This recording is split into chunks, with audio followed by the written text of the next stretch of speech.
Assalamualaikum warahmatullahi wabarakatuh. Perkenalkan, nama saya Fitri Wahyuni dari Prodi Pendidikan Bahasa dan Sastra Indonesia, Fakultas Keguruan dan Ilmu Pendidikan, Universitas Riau.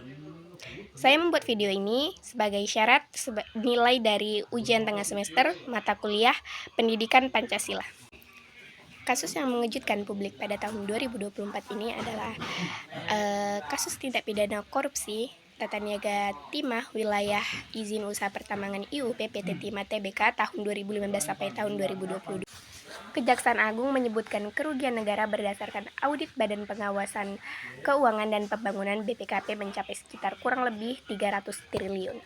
Selain kerugian yang besar, jumlah tersangka yang terjerat juga mencapai lebih dari 20 orang, termasuk istri dari artis ternama itu Sandra Dewi yang bernama Harvey Muiz. Kemudian, apa motif dan latar belakang dari kasus tersebut? Mengacu pada beberapa hal, kasus tersebut memiliki latar belakang yang sangat menonjol, diantaranya yang pertama menyembunyikan aktivitas pertambangan ilegal dan dalih sewa menyewa peralatan timah. Kemudian yang kedua, menyamarkan dana yang disetorkan oleh perusahaan semester sebagai tanggung jawab sosial perusahaan atau Kemudian, mari kita lihat norma, nilai, dan hukum apa saja yang dilanggar oleh tersangka dari kasus tersebut. Norma hukum dan nilai apa saja yang dilanggar pada kasus ini? Yang pertama, melanggar norma hukum, norma sosial, dan norma agama. Dikatakan melanggar norma hukum karena bertentangan dengan peraturan perundang-undangan. Dikatakan melanggar norma sosial karena bertentangan dengan nilai-nilai kejujuran dan nilai-nilai sosial. Dikatakan melanggar norma agama karena bertentangan dengan nilai-nilai agama yang mengajarkan tentang kejujuran serta amanah.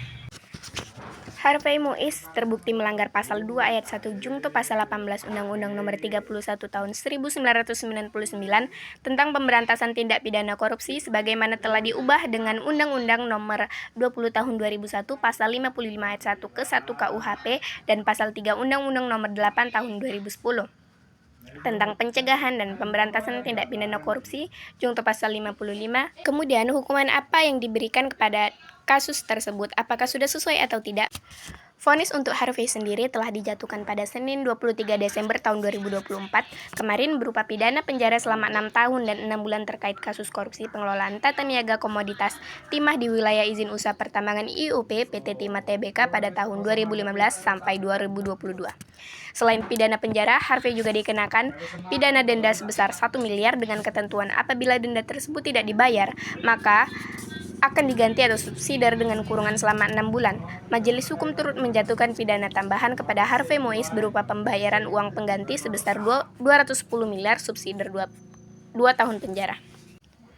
Lalu jika kita lihat dari kerugian yang telah ditimbulkan dari kegiatan kasus korupsi tersebut, apakah sudah sesuai hukuman yang dijatuhkan oleh hakim? Hanya 6 tahun penjara. Lalu kita lihat hukuman yang dijatuhkan terhadap pelaku atas kasus tersebut. Pada berita yang terbaru menyatakan pada kasus ini tersangka yang bernama Harvey Muiz dijatuhi hukuman 20 tahun penjara dan denda 420 miliar. Selain hukuman kurungan penjara, harta benda Harvey juga dapat dirampas dan dilelang untuk membayar uang pengganti. Nah, jika kita bandingkan antara hukuman yang diberikan yang pertama dengan yang kedua ini, sudah sesuai. Menurut saya 20 tahun kurungan penjara itu sudah lama dan sesuai.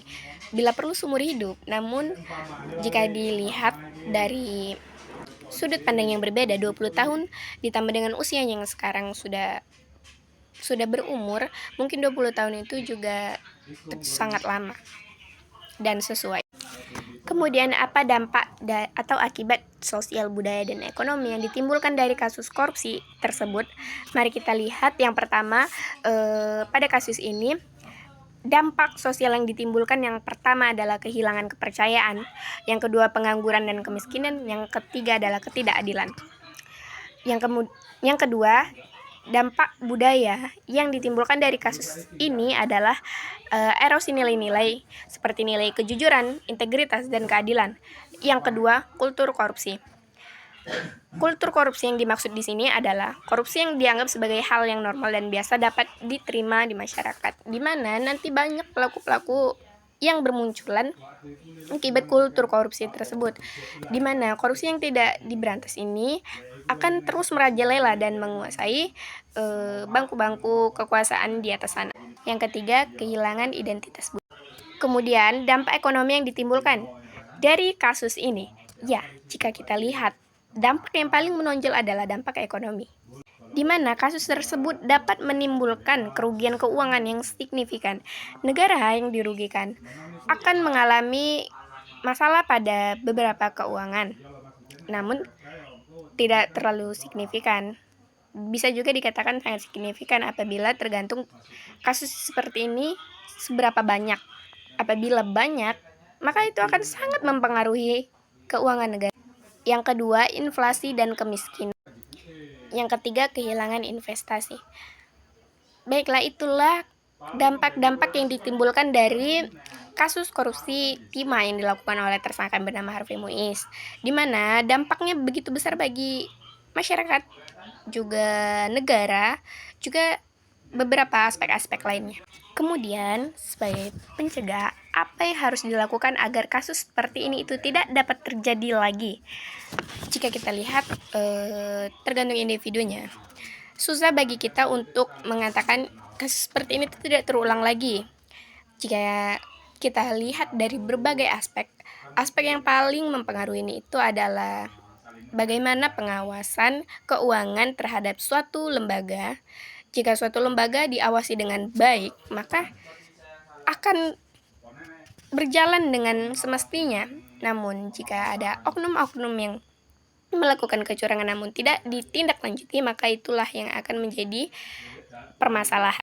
Adapun upaya-upaya yang harus dilakukan untuk mencegah kasus-kasus seperti ini di bidang pemerintahan, yang pertama meningkatkan transparansi, yang kedua menguatkan sistem pengawasan, yang ketiga meningkatkan partisipasi.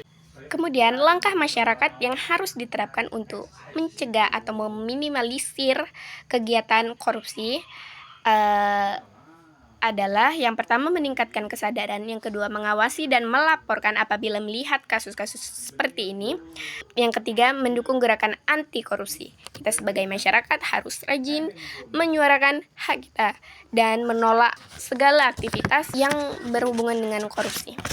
Yang terakhir, langkah individu. Kita sebagai individu harus melakukan yang namanya meningkatkan integritas pribadi, menghindari tindakan korupsi, dan yang ketiga mendukung gerakan anti korupsi, serta perbanyak